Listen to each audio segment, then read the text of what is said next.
Good evening. The time is 8 p.m. Saturday, August 28, 2021. The news headline: Insecurity. Nigeria won't work. Country needs more Nnamdi Kanus. Catholic priest Kelvin says. Fr. Kelvin Ugwu, a Nigerian Catholic priest serving in Malawi, has lambasted the Nigerian government over its inability to curtail the security crisis currently rocking the entire nation. In a statement on his verified Facebook page, the popular young priest, while reacting to the incessant killings, abductions, and other criminal activities bedeviling the country, said the corporate existence of Nigeria was threatened. The man of God, who slammed the federal government over the detention of Southeast secessionist Mazi Nnamdi Kanu in the custody of the Department of State Services, called for his release, stressing that more separatists are needed for the disintegration of the country. According to him, when I watch the level of decay, the killings of innocent people, the nepotism, the terrorism, the kidnapping, and the fact that all these menaces seem to have been normalized, even in the mind of an average Nigerian, I can't help but wish we have more voices like Nnamdi Kanu's. Just in case you don't know, Nigeria is the third most terrorized countries in the world after Afghanistan and Iraq. Just take a second and imagine the countries we are in the same class with and even dragging position with. In fact, Nigeria is even leading Syria, Somalia, Yemen in terrorism class. Pakistan is even coming to borrow notes from Nigeria class rep. How do I sleep at night after seeing the corpse of those killed in southern Kaduna and Jos? Even a child was among those butchered. It is insane. What can be more horrifying than the fact that kidnapping of school children for ransom has become one of the fastest growing businesses under this administration? Reacting to the recent incidents at the Nigerian foremost military school where bandits invaded the premises, gunned down officers, and abducted a major, the gospel preacher expressed shock, lamenting why the assailants have not been yet identified. Fr. Kelvin further said, "How do I make sense of the fact that unknown gunmen walked straight into the Nigerian Defense Academy, read slowly Nigeria Defense Academy, and killed soldiers of high ranking? Until now, we don't know them. How do I reconcile the fact that Boko Haram members are being pardoned and rehabilitated, and someone like Nnamdi Kanu is in prison, and the day he was arrested, some so-called Nigerians were jubilating? Not having electricity is already normal to Nigerians. Then they added kidnapping and banditry. Now that everyone seemed to be getting used to the kidnappers and bandits, they have started increasing fuel price. Nigeria has never had it this bad. Nigeria, as it is, with our present structure, had never worked, cannot work, and will never work. Imprisoning Nnamdi Kanu is only a testament to the fact that there is something he is saying that this government is afraid of.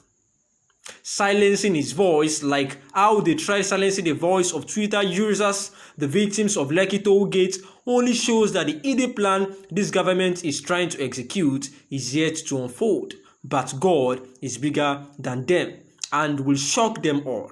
Free Nnamdi Kanu now. The time is 8:15 p.m. Good evening. The analysis.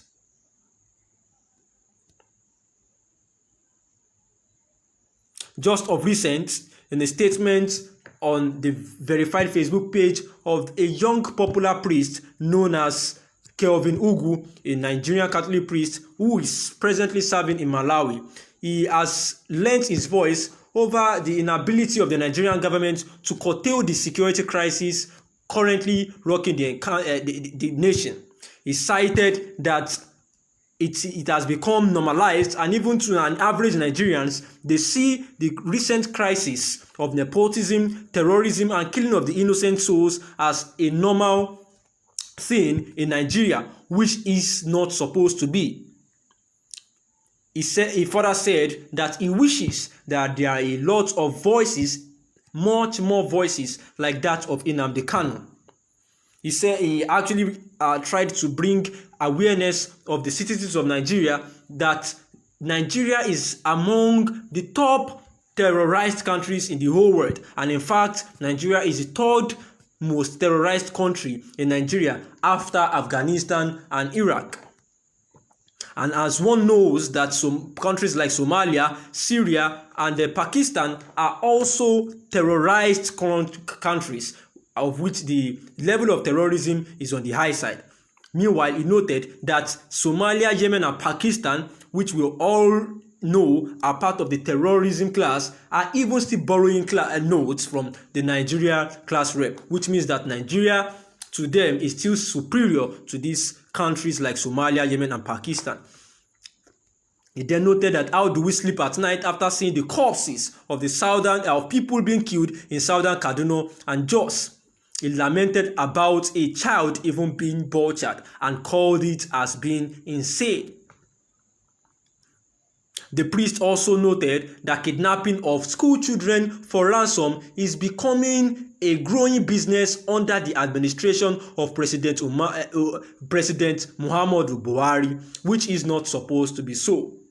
The gospel preacher expressed his shock, noting that the Nigerian foremost military school in Kaduna, which was of recent invaded and where they gunned down high-ranking officers and even abducted a major, is really shocking, because even till now the assailants have not been identified. Kelvin further said that till now Nnamdi Kanu has not been released, and this is also shocking because the federal government of Nigeria are always after people that are voicing out against the insecurity of the country and the injustice which is going too rampant in the nation, instead of focusing on those people that are kidnapping and the bandits disturbing and traumatizing the security status of the country. He noted that now that everyone seems to be getting used to the kidnappers and bandits, they have started increasing the fuel price. The priest says that Nigeria has never been this bad, and he is left with a conclusion that Nigeria as it is has a present structure that can never work and will never work and had never worked.